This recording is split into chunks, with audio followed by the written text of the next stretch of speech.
বাংলা জুড়ে চলছে এসআইআর এর কাজ। বাড়ি বাড়ি যাচ্ছেন বিএলওরা। কোথাও কোথাও বিএলওদের বিরুদ্ধে অভিযোগ করছে বিরোধী দল। ৭১ সালের পর ওপার বাংলা থেকে ভারতে এসেও ভোটার তালিকায় নাম তুলতে পারেননি দুজন বৃদ্ধ। বহুবার সরকারি দফতরে আবেদন করেও নাম ওঠেনি তাদের, অথচ তার সন্তানদের নাম উঠেছে ভোটার তালিকায়। এসআইআর শুরু হতেই সমস্যায় পড়েছে দুই বৃদ্ধের পরিবার। নিয়ম অনুযায়ী ২০০২ সালের ভোটার তালিকায় ভারতীয়দের নাম থাকতে হবে, কিন্তু দুই বৃদ্ধের নাম ২০০২-এ না থাকায় আতঙ্কের মধ্যে রয়েছেন বৃদ্ধের পরিবার। মালদা বিধানসভার মুচিয়া অঞ্চলের ঘটনা। মালদা জেলা ভারত বাংলাদেশ সীমান্তবর্তী ইংরেজ বাজার এবং পুরাতন মালদা এলাকায় গত কয়েক বছরে এখানে জনসংখ্যার হার ব্যাপকভাবে বেড়েছে। বিভিন্ন গ্রামগঞ্জ থেকে শহরের দিকে চলে আসছে মানুষ। অভিযোগ, সীমান্ত পেরিয়ে অনেকেই এলাকায় প্রবেশ করেছে। আর এরই মধ্যে সঠিক ভোটার তালিকা প্রকাশের জন্য শুরু হয়েছে এসআইআর। আর এই নিয়ে শুরু হয়েছে রাজনৈতিক চর্চা। একসময় মালদার বাসিন্দা ছিলেন শুদ্ধোধন মিত্র। এরপর দীর্ঘদিন গুজরাটে কাজ করতেন। ইংরেজবাজার পুরসভা ১৬ নম্বর ওয়ার্ডের বাসিন্দা শুদ্ধোধন মিত্র। বিগত কয়েক বছর ধরে আবার তিনি ফিরে এসেছেন নিজের শহরে। তিনি বলেন, বর্তমানে মালদায় তার নাম রয়েছে, ২০০২-এ গুজরাটে তার নাম রয়েছে, কোনো অসুবিধে নেই।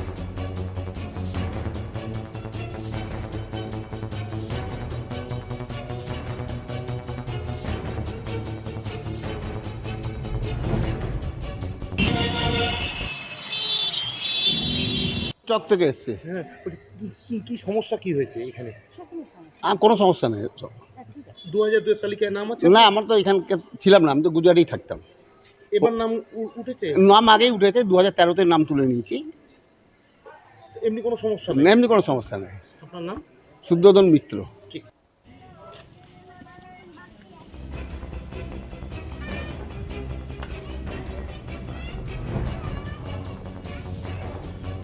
পুরাতন মালদার মুচিয়া এলাকার বাসিন্দা নির্মল কুমার বিশ্বাস বলেন, ১৯৭১-এ তিনি বাংলাদেশের পাবনা জেলা থেকে মালদা এসেছিলেন। সেই সময় থেকে তিনি এখানেই বসবাস করেন। ২০০২ সালের তালিকায় তার নাম নেই। স্বাভাবিকভাবেই তার মাথায় চিন্তার ভাঁজ। তার নামে আধার, প্যান কার্ড, ব্যাংকের অ্যাকাউন্ট রয়েছে, শুধু ভোটার কার্ড নেই।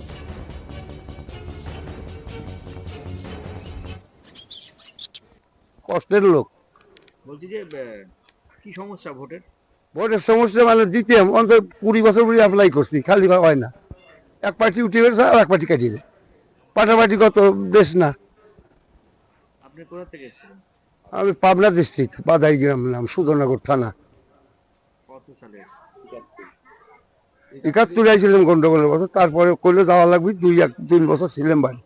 থাকার পরে আসিয়ে আইলে আবার খাটিয়েছিলাম, তারপর এই বাড়িটুকু রাখছিলাম, রাখিয়ে আসি। তো নাম উঠেনি এখনো? না, এখনো নাম উঠেনি।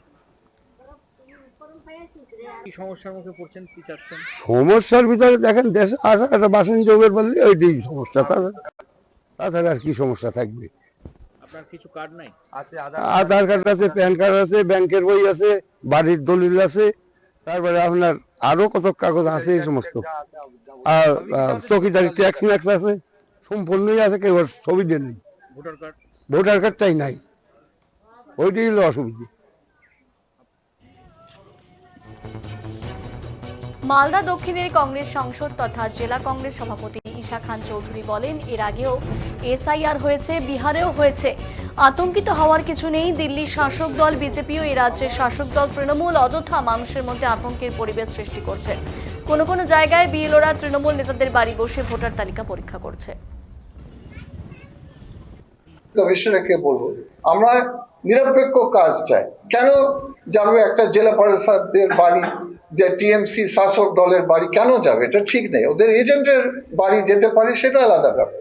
এখন আমরা শুনছি যে বিএল এজেন্ট হয়তো টিএমসি জমাও দেয়নি, তো এটা তো ডিএমকে দেখার উচিত। আচ্ছা, আমার সেকেন্ড ইস্যু হচ্ছে যে এনআরসি, সরি আমাদের এসআইআর কি একটা জিনিস। আপনারা জানেন যে যে দুটো শাসক দল আছে, বিজেপি আর টিএমসি, যখনই ভোট আসবে এই দুটো দলের কাজ হচ্ছে মানুষকে আতঙ্কা করা, ভয় দেখাবার। কিসের জন্য? যাতে ভোট মানুষ ওদেরকে বাধ্য হয়ে ভোট দেয়, ভয় দেখাবার জন্য। এসআর এরকম আমরা ভাবছি বাংলাতে একটা ভয় দেখাবার জিনিস, যাতে ভোট ভয়ে মানুষ ভয় দিবে ইদার টিএমসির কাছে না বিজেপির কাছে। তো যেমন আমাদের নেতা রাহুল গান্ধী, যুবক নেতা, গোটা দেশে তাহলে ভোট চোরি বলছে কেন?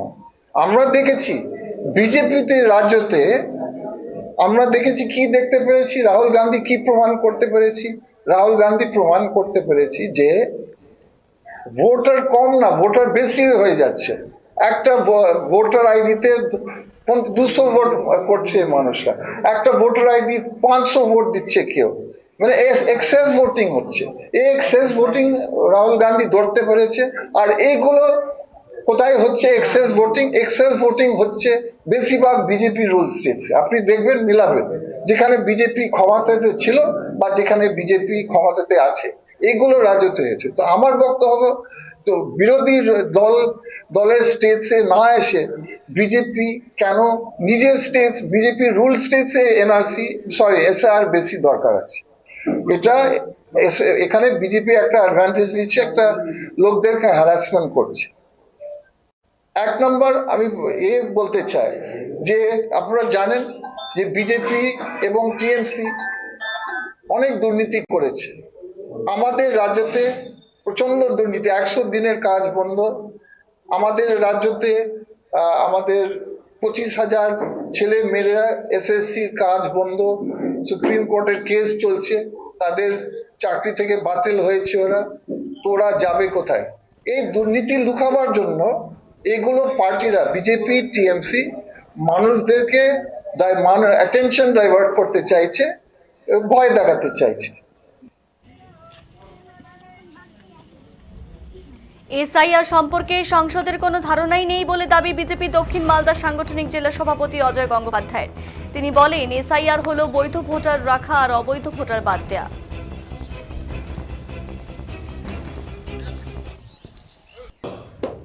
ঈশাকান্ত চৌধুরী যেটা বলেছেন, ওনার সম্ভবত এসআইআর সম্বন্ধে ধারণা নাই।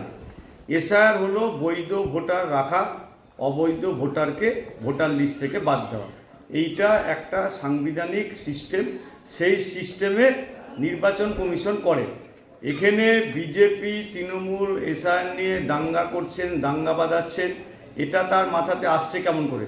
তৃণমূল কি করছে না করছে এটা তৃণমূলের ব্যাপার, তাদের দায়িত্ব। সেটা বাংলার মানুষ পেপারে, টিভিতে প্রত্যেক দিন দেখছেন, বিতর্ক সভাতে দেখছেন। কিন্তু বিজেপি একমাত্র দল যে বলেছে যে বৈধ ভোটার যেন একজনেরও নাম কাটা না যায় আর অবৈধ ভোটারের যেন কোনো নাম না থাকে। কিন্তু বাদবাকি পশ্চিমবঙ্গে সমস্ত দল বৈধ ভোটারের নাম কাটা না যায়, বৈধ ভোটারের নাম কাটা না যায়, এইভাবে একটা জিগির তুলে দিয়েছেন। আরে বৈধ ভোটারের যেন নাম না কাটা যায় সেই জন্যই তো এসআইআর। কিন্তু অবৈধ ভোটারের নাম কাটা যাবে কি যাবে না, থাকবে কি থাকবে না, এটা কিন্তু কেউ বলছে না। এই জায়গাতে সবাই এক সুরে, কংগ্রেস, সিপিএম, তৃণমূল আর যারা আছে, ওই অবৈধ ভোটার নিয়ে কী হবে এটা তারা কিন্তু বলছে না। আবার কিছু কিছু জায়গাতে লাল পতাকা নিয়ে কলকাতার বুকে মিছিলও বেরিয়ে যাচ্ছে যে অনুপ্রবেশকারী হোক আর শরণার্থী যারা হোক সবাইকেই ভারতবর্ষে থাকতে দিতে হবে।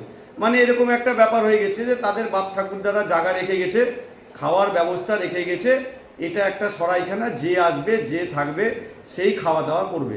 সেই জন্য এসআইআর সম্বন্ধে দক্ষিণ মালদার সাংসদ যেটা বলেছে সেটা ওনার কংগ্রেসের দিক থেকে কি চিন্তা ভাবনা, দাঙ্গা লাগাবার চিন্তা আছে কিনা সেটা তারা বলবে। কিন্তু বিজেপির পরিষ্কার স্পষ্ট বার্তা আছে, এসআইআরে বৈধ ভোটারের একজনের নাম কাটা যাবে না।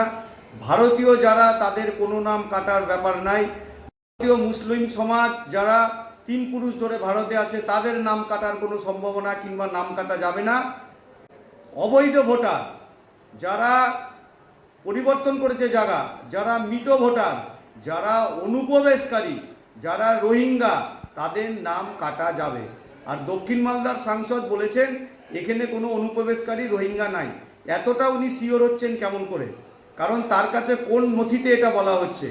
যেখানে আইবি, যেখানে গোয়েন্দা দপ্তরের কাছে খবর আছে গোটা পশ্চিমবঙ্গ বর্ডার সংলগ্ন এলাকার জন্য রোহিঙ্গা এবং অনুপ্রবেশকারী আছে, বিশেষ করে মালদাতেও আছে, সেখানে উনি কোন সোর্সে এত কনফার্ম হয়ে বলছেন এখানে কোনো অনুপ্রবেশকারী রোহিঙ্গা নাই? তার এসআইআর নিয়ে মালদা দক্ষিণে কংগ্রেস সাংসদ ও বিজেপিকে তীব্র কটাক্ষ জেলা তৃণমূল কংগ্রেস সভাপতি আব্দুর রহিম বকশির।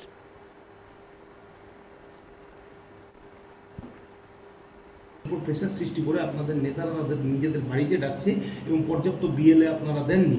পাশাপাশি তৃণমূল বিজেপি মিলে এখানে গট গেম করে আতঙ্কের পরিবেশ সৃষ্টি করতে চাইছেন, সাম্প্রদায়িক পরিবেশ সৃষ্টি করতে চাইছেন, কি বলবেন? আমি চাইব যে সমস্ত টিভি চ্যানেলগুলো সম্মানীয় ঈশা খান সাহেবের এই বক্তব্যকে সর্বস্তরের মানুষের কাছে, মালদার মানুষের কাছে পৌঁছাক। উনি যে বক্তব্যগুলো রাখছেন জনবিরোধী বক্তব্য, মানুষের বিরুদ্ধাচারণ বক্তব্য। আজকে একদিকে বিজেপি যখন এসআইআর করে বাংলার বাঙালিদের ভোটকে বাদ দিবার চেষ্টা করছে, বাঙালিদের ভোট থেকে বাদ দিবার চেষ্টা করছে, গণতান্ত্রিক অধিকার হরণ করছে, তার বিরুদ্ধে দাঁড়িয়ে একমাত্র মমতা ব্যানার্জি পশ্চিমবঙ্গের বুকে মাথা উঁচু করে তার বিরোধিতা করছেন যে একজন বাঙালির নাম আমি কোনো মতে কাটতে দিব না। আর সেই জায়গায় দাঁড়িয়ে আজকে ঈশা খান সাহেব, যিনি কংগ্রেসের জেলা সভাপতি, বর্তমানে এমপিও বটে, তিনি যা বক্তব্য রাখলেন সেই বক্তব্য মানুষকে ভুল পথে পরিচালিত করবে। উনি বিজেপির সাথে টিএমসিকে মিলিয়ে দিচ্ছেন। আজকে পশ্চিমবঙ্গের বুকে বিজেপির বিরুদ্ধাচরণ কারা করছে? আজকে টিএমসিরাই করছে। উনি বিএলও নিয়ে প্রশ্ন তুলেছেন। বিএলও, আমরা টিএমসির বিএলও নয়, বিএলও সকল মানুষকে সাথে করে নিয়ে চলছে, তাকে নির্বাচন কমিশন কন্ট্রোল করছেন। একদিকে বিজেপিরা ভয় দেখাচ্ছে বিএলওকে যে তোমরা যদি কিছু এদিক ওদিক করেছে তাহলে তোমাদেরকে জেলে ভরে দিব। আর আমরা বিএলএতে সর্বত্র বলছি যে গণতান্ত্রিক অধিকার সুরক্ষিত রেখে সব পার্টি তাদের বিএলএ টু দিক, যাতে সেখানে তারা বিএলওকে গাইড করবে আর প্রপারলি সমস্ত মানুষের ভোট যাতে ভোটার তালিকায় লিপিবদ্ধ করা যায়। এটা মমতা ব্যানার্জির দাবি, একটা লোক যেন বৈধ ভোটার বাদ না পড়ে। আর ইনি কী রকম যে কে ভোট দিয়েছে, কিভাবে ইনি পাস করেছেন, কিভাবে বাড়ির ওই সোনার চামাদি নিয়ে মুখে জন্মগ্রহণ করেছিলেন বলে আজকে পথটা পেয়ে গেছেন।